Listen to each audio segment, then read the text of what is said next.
National 5 Biology Multicellular Organisms video number 3, Transport Systems in Plants and Animals.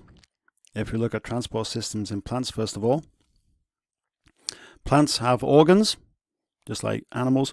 They have leaves, which carry out photosynthesis, the stems for support and transport of substances, and the roots for anchorage and absorbing water and minerals from the soil.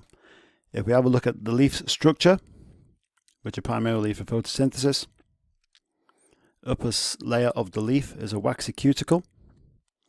Then there's an upper epidermis of protective cells. Below the epidermis there's a palisade mesophyll layer.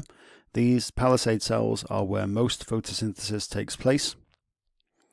Below that is the spongy mesophyll layer, also a photosynthetic layer. However, there are lots of gaps in between the cells so that gases can be exchanged. A leaf vein, which carries water and minerals via xylem vessels into the leaf and carries the products of photosynthesis away by means of phloem vessels. Guard cells, two of which either side of a stoma, or plural stomata, which open and close, allowing for gases to be exchanged. And the lower protective layer of cells, which is the lower epidermis. Stomata, mostly on the underside of the leaf, allow the exchange of oxygen, carbon dioxide and water vapor between the leaf cells and the atmosphere. They generally open during the day by flexion of the guard cells and close at night. The reason why the guard cells flex and open the stomata is that the cell wall and the surface of the guard cells next to the stomata is thicker at that point. Water transport. Water is absorbed by diffusion and osmosis in the roots by root hair cells, which provide a very large surface area. The water then moves up the plant in xylem vessels. Xylem vessels, along with phloem, can be found in vascular bundles, here in a celery stalk. Xylem carries water and minerals from the roots to the leaves. Xylem consists of dead cells which have lost their end walls to form tubes. Xylem is strengthened by woody tissue called lignin, which forms rings or spirals. And the lignin also gives support to the plant in general. Transpiration. This is the process by which water moving through a plant evaporates through the stomata.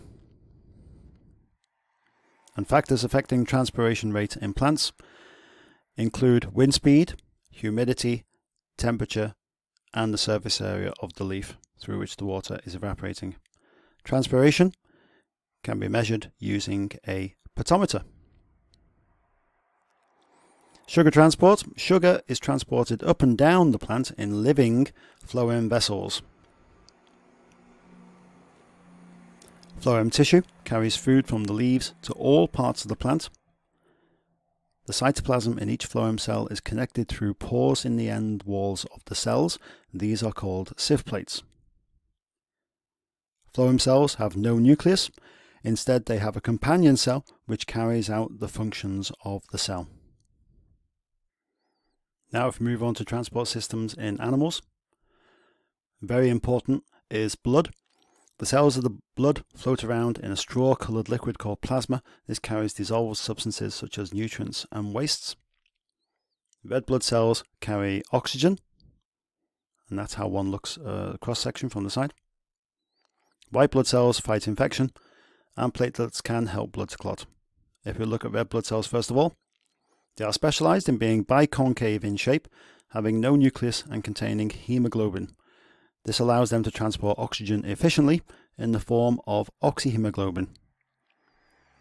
In the lungs, hemoglobin and oxygen combine together to form oxyhemoglobin. When that oxyhemoglobin reaches body tissues, it breaks down into hemoglobin and the oxygen goes into the tissue cells. White blood cells, there are two different types. Phagocytes can engulf and destroy pathogens by a process called phagocytosis.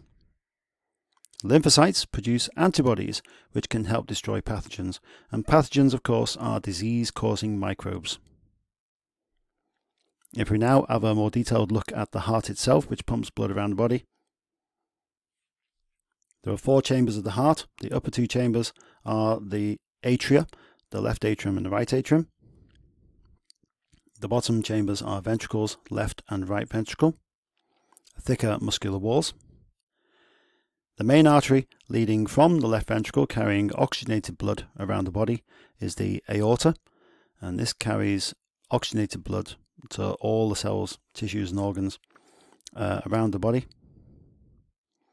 The oxygenated blood then returns from these tissues and organs in the vena cava.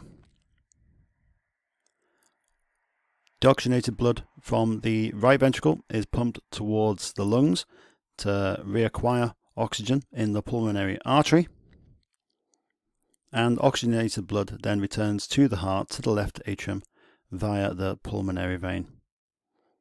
Blood flow through the heart on both sides is like so. Veins returning blood to the heart, arteries carrying blood away from the heart. There are valves in the heart, and these prevent the backflow of blood, so blood flows in the right direction all the time.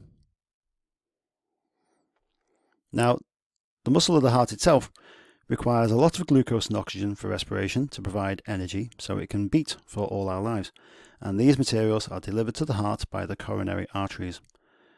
The blood is returned to the general circulation by the coronary veins.